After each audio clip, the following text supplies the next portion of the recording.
Driver गाड़ी निकालो। जी साहब। पापा। बेटी तू यहाँ? शेखर, ये यहाँ क्या कर रहे हैं? अरे हमारे ड्राइवर हैं, हमारे लिए काम करते हैं। ये तुम्हारे पापा हैं क्या? हाँ, ये मेरे पापा हैं। तुम बता नहीं सकते थे क्या कि मेरे पापा यहाँ पर काम करते हैं? अरे मुझे थोड़ी ना पता था कि ये तुम्हारे पापा हैं। अरे तो पूछ लेते। अरे ये सब छोड़ो, पहले तू ये बता, तू यहाँ क्या कर रही है? तुझे तो इस वक्त कॉलेज में होना चाहिए था। बहुत सही कर रही है तू। कॉलेज का भंग मार कर यहाँ तू साहब के साथ घूम रही है। अरे मैं तुझे इतनी मेहनत से पढ़ा रहा हूँ और तू मेरी मेहनत पर पानी फेर रही है। तुझे बिल्कुल भी शर्म नहीं आ रही? अरे वो पापा, आप गलत समझ रहे हैं। ये मेरा दोस्त है ना, बस इससे मिलने आई थी काफी टाइम के बाद। दोस्त? कैसा दोस्त? तू क्या समझती है? मुझे कुछ समझ में नहीं आ रही। बेटा तुझे ऐसा नहीं करना चाहिए था। मैंने तुझे देखा तो मुझे महसूस हुआ कि आज तूने सालों की मेहनत पर पानी फेर दिया। मैंने बिल्कुल भी नहीं सोचा था कि तू ऐसा करेगी।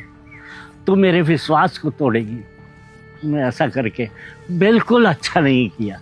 ड्राइवर साहब, आप एक बार मेरी बात सुनिए। अरे आप मेरी बात सुनिए। बेशक आप मेरे मालिक हैं, लेकिन मैं ये बर्दाश्त नहीं करूँगा कि मेरी बेटी मुझे धोखा दे। अब आप ही बताइए साहब, मैं सुबह समय पर आता हूँ और पूरे दिन मेहनत करता हूँ। किसके लिए? इन बच्चों के लिए, अपनी बेटी के लिए। अगर यही ऐसा कर्म करेगी तो बताओ, दिल तो दुखी होगा ना। माफ़ कीजिएगा ड्राइवर अंकल, मुझे इस बात का बिल्कुल भी अंदाज़ा नहीं था कि ये आपकी बेटी है। अगर पता होता तो खैर माफ़ कर दीजिए मुझे, बस यही कहना चाहूँगा मैं तो। साहब आपको क्या दोस्त हूँ, गुस्सा तो मैं अपनी बेटी पर हूँ। अरे लाखों रुपए का कर्ज मैंने आपके लिए तो नहीं लिया था, कर्ज लिया था तो अपनी बेटी के लिए कि मैं इसका भविष्य सुधार सकूं। लेकिन इसका तो पढ़ाई लिखाई में कोई मन ही नहीं है। मैं समझ गया कि मेरी बेटी क्या चाहती है। पापा, मैं अपनी गलती मानती हूँ, आगे से कभी ऐसी गलती नहीं होगी। आप मेरी एक बार बात तो सुनिए। अरे मुझे तेरी कोई बात नहीं सुननी। बस मैं इतना जानता हूँ कि तू मेरी मालिक की दोस्त है। चलिए साहब। Driver uncle. अब पापा,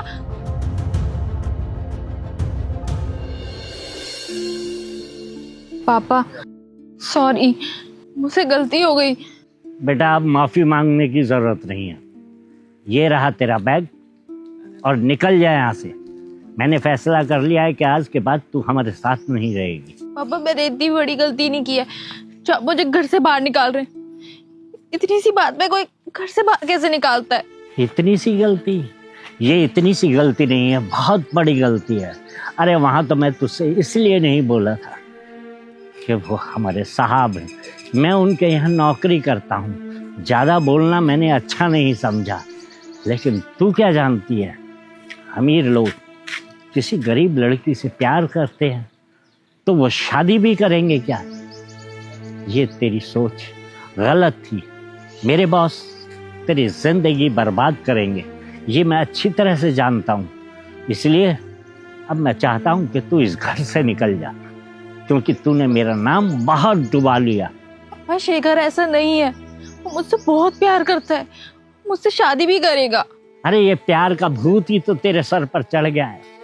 अरे वो अमीर लोग हैं, तुझसे शादी नहीं करेंगे। मैं तो तुझे पढ़ा लिखा कर एक बड़ा अफसर बनाना चाहता था, लेकिन तूने पढ़ाई का रास्ता छोड़कर प्यार का रास्ता छोड़ा। ये गलत है। पापा, कहाँ जाऊंगी पापा? आप सोचिए तो सही। निकल जा इस घर से बाहर। मुझे ऐसी बेटी नहीं चाहिए जो अपने बाप का कहना न माने। अंकल जी देखिए, आप अपनी बेटी को घर से बाहर मत निकालिए।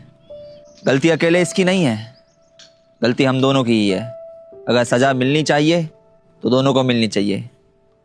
कोई एक सज़ा भोगे ये सही नहीं रहेगा। अंकल जी, जहाँ तक रही बात प्यार की, तो मैं आपको विश्वास दिलाता हूँ कि मैं आपकी बेटी से शादी करूँगा, इसकी ख्वाहिशों को पूरा करने की कोशिश करूँगा। लेकिन मेरी भी एक शर्त होगी। शादी मैं इससे तभी करूँगा जब ये आपके सपने को पूरा करेगी, पढ़ लिख कर कामयाब बनेगी और एक बहुत बड़ी अफसर बनेगी। जिस दिन इसने ऐसा कर लिया उस दिन मैं इससे शादी कर लूंगा। क्या साहब, वाकई आप सच कह रहे हैं? आप करेंगे मेरी बेटी से शादी? हाँ अंकल, मैं करूंगा इससे शादी। इसलिए करूंगा क्योंकि मुझे पता है ये अपने माँ बाप की इज्जत करती है। बहुत टाइम से जानते हैं हम दोनों एक दूसरे को। मिलना जुलना ही बहुत कम होता है क्योंकि ये पढ़ाई में बहुत ज़्यादा बिजी रहती है। अक्सर जब हम साथ बैठते तो ये बोलती है कि मेरी ज़िंदगी का एक ही सपना है, अपने पिताजी के सपने को पूरा करना। उसके लिए मैं दिन रात मेहनत करूंगी, खूब पढ़ूंगी और अपने पिताजी का सपना पूरा करके अपने पिताजी को प्राउड फील कराऊंगी।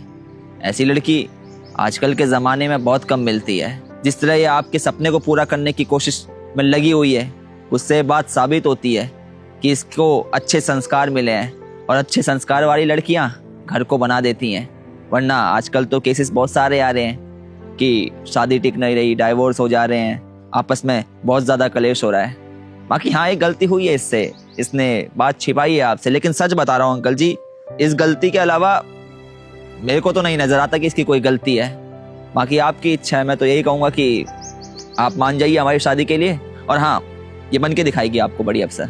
नहीं नहीं साहब, आप मुझसे माफ़ी मत मांगिए। एक बाप बस यही चाहता है कि कोई उसकी ज़िंदगी बर्बाद न करे। अगर आप जैसा समझने वाला इंसान मेरी बेटी को मिलेगा तो मेरी बेटी की ज़िंदगी संवर जाएगी साहब। अंकल जी, मैं समझ सकता हूँ आपकी परेशानियों को। आप एक लड़की के पिता हैं। बहुत सारी चीज़ें दिमाग में चलती होंगी कि बेटी के साथ कुछ गलत ना हो जाए, कोई धोखा ना दे दे उसे, क्योंकि बेटी का बाप होना भी आसान नहीं होता है। ज़माने में अक्सर बहुत से केसेस सुनने को मिलते हैं जिसमें प्यार का लालच देके, झांसा देकर अक्सर कई बार कुछ लड़के लड़कियों को छोड़ देते हैं। लेकिन मैं वैसा नहीं हूँ। आप तो हमारे वहाँ काम करते हैं, आप जानते हैं मुझे। मैं वादा करता हूँ आपसे कि आपकी बेटी से शादी करूँगा और इसे खुश रखने की पूरी कोशिश करूँगा, इसकी ख्वाहिशों को पूरी करने की पूरी कोशिश करूँगा। जैसा एक आदर्श पति होता है वैसा पति बनने की कोशिश करूँगा। बस ये आपके सपने को पूरा कर ले, उसके बाद मैं इससे शादी भी कर लूँगा। अब तो खुश हो ना तुम? मैंने कर ली है तुम्हारे पिताजी से बात। अरे साहब, आप अंदर आइए ना, अंदर बैठ के बातें करते हैं। जी।